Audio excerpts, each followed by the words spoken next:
Delhi blast मामले में जैसे जैसे जांच आगे बढ़ती जा रही है, वैसे वैसे रोज नए खुलासे हो रहे हैं। जांच में ये सामने आया कि धमाके में अमोनियम नाइट्रेट के साथ साथ TATP का इस्तेमाल किया गया था, जिसे मदर ऑफ सैटन भी कहा जाता है, जो कि इतना ज्यादा खतरनाक होता है कि किसी भी झटके या इसके घर्षण से भी बड़ा धमाका हो जाता है। तो वहीं दिल्ली को दहलाने के लिए 50 किलो के विस्फोटक का इस्तेमाल किया गया था, जिसमें ट्राई एसीटोन ट्राई पेरोक्साइड यानी TATP का इस्तेमाल किया गया था,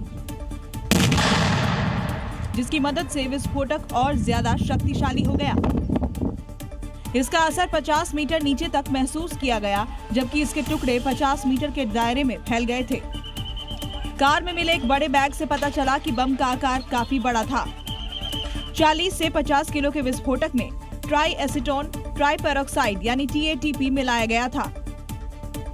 क्योंकि TATP खतरनाक और अस्थिर केमिकल होता है, हल्के झटके, गर्मी और घर्षण से भी सेकंड में फट सकता है, इसलिए TATP को मदर ऑफ सैटन भी कहा जाता है। TATP से मिलिट्री ग्रेड जैसा IED बनाया जा सकता है। ट्राई एसीटोन ट्राई पेरोक्साइड यानी TATP आसानी से मिल जाता है।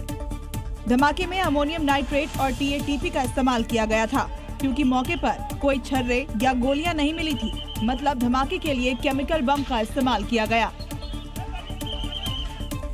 आतंकी उमर जो बम बनाने में एक्सपर्ट था, उसने अपने घर पर लैब बना रखी थी। पाकिस्तान में बैठे हैंडलर फैजल, हाशिम और आशा से टेलीग्राफ के जरिए वो लगातार कांटेक्ट करता रहा। आदिल मुजम्मिल में उमर ही बम बनाने में सबसे ज्यादा माहिर था और इसीलिए उसके ही जिम्मे बम बनाने का पूरा काम था। इसलिए दिन में यूनिवर्सिटी में रहने के बाद रात में वो बम को लेकर लगातार एक्सपेरिमेंट करता था। अल फलाह यूनिवर्सिटी से चंद कदम की दूरी पर स्थित ये वही घर है जहां आतंकी उमर रात के अंधेरे में कई एक्सपेरिमेंट करता था, जिसमें बम बनाना सबसे अहम था। जी मीडिया की टीम उसी घर पहुंची। ये बिजली यहाँ की आए, जहाँ यहाँ छुपाना हो कुछ तो ना आए, तो यहाँ से कुछ दिखाई न दे, कोई लाइट न जले, और जब वो चाहें बिजली का कनेक्शन ले लें। ये उसके लिए तार जोड़ना खोलना ये उसका काम था। उमर को बम टेस्टिंग के लिए ऐसी जगह की तलाश थी जहां ज्यादा चहल पहल ना हो, और इसीलिए उसने ये ठिकाना चुना, क्योंकि यहाँ आसपास ना ज्यादा बसावट है ना ही घर। ये भी प्लॉट खाली है, ये सामने आप देखेंगे, इधर दिखाइए दीपक, ये भी प्लॉट खाली है।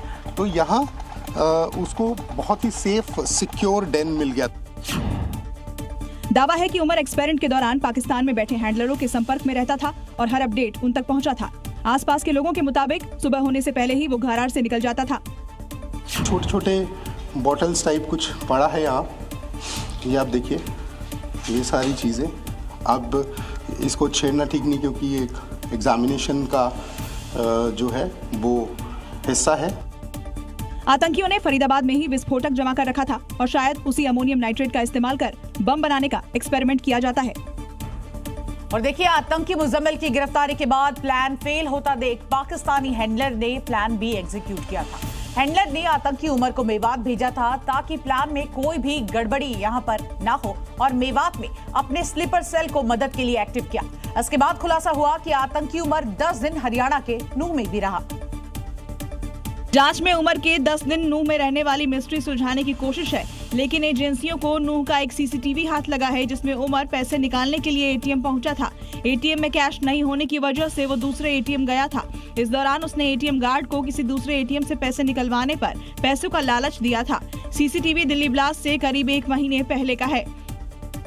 आतंकी उमर ने अपना ठिकाना नूह की हिदायत कॉलोनी को बनाया था। किराए पर मकान लेकर करीब 10 दिन तक वो नूह में ही रहा।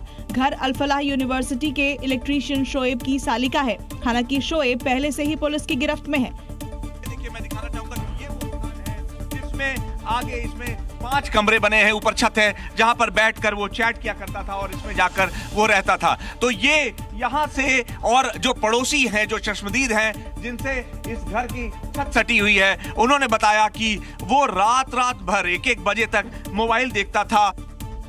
एक तरफ दिल्ली पुलिस ने नूह में डेरा डाला हुआ है, तो दूसरी तरफ STF ने भी दबिश दी है। न सिर्फ पूरे इलाके की जांच की गई है, बल्कि आसपास के लोगों से पूछताछ भी की है।